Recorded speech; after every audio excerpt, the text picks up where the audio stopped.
So here we are with this lovely horse. We're just looking for a general tidy up. We've just trimmed the left foot. Here we can notice some bit of dorsal flare accumulating. From the front we can see a nice strong inside toe quarter, and the outside toe quarter is broken down a bit, which is pretty normal as they're getting a bit of length. Quarters have all broken down. Let's have a look and see what we've got. Pick up the foot. Full of a bit of muck, but that's fair enough. Bars are nice and prominent.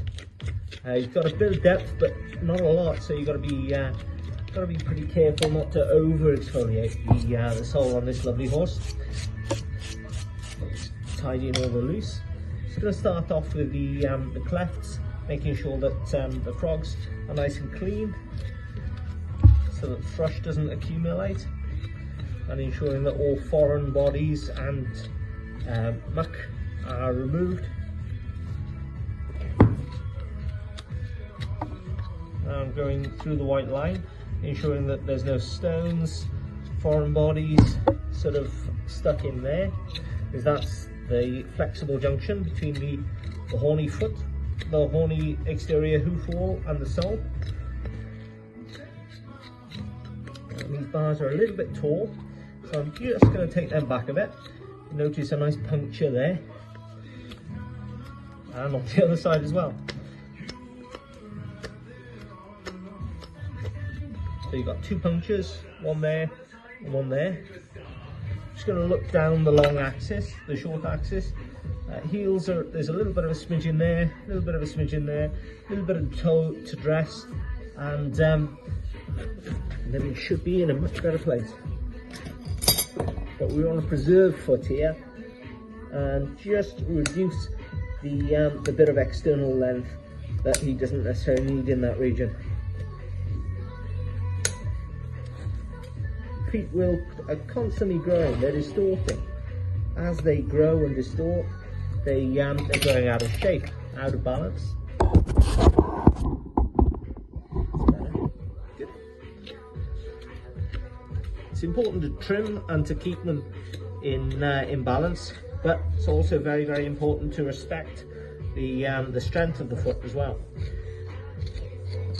and the individual parameters.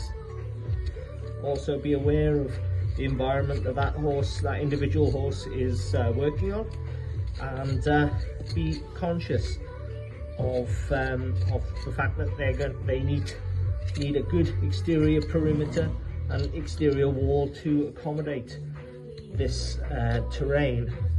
You notice here there's been some stony matter sort of puncturing the sole. This can turn into an abscess.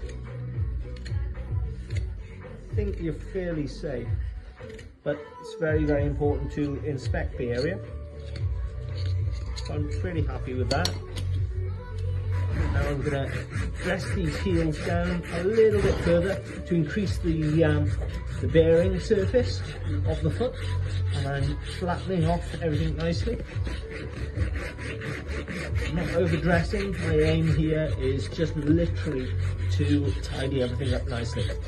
We've got a nice strong toe, we've got very weakened quarters, just where the foot is over exfoliated.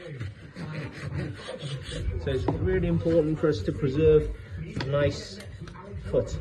Just a little bit too much thickness on that inside toe quarter, which we noticed when we took the foot, when we looked at the foot from front on. So a little bit more outside there.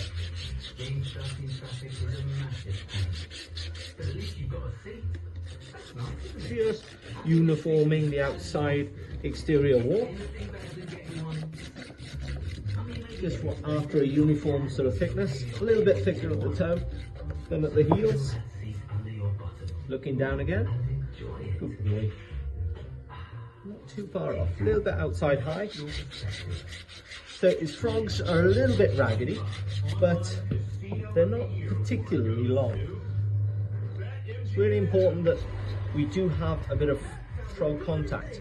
Otherwise, what you might notice in time is that the heels tend to get narrower and more contracted as a result of lack of stimulation, and then you tend to get an atrophic influence starting to happen. And the back half of the foot can contract as a result. Notice he's got a nice bruise at the front here, where he's had a bit of stone trauma. So next, I'm just going to dress the foot forward, just removing a little bit of that toe thickness, and just round these sharp edges, and job's a good one.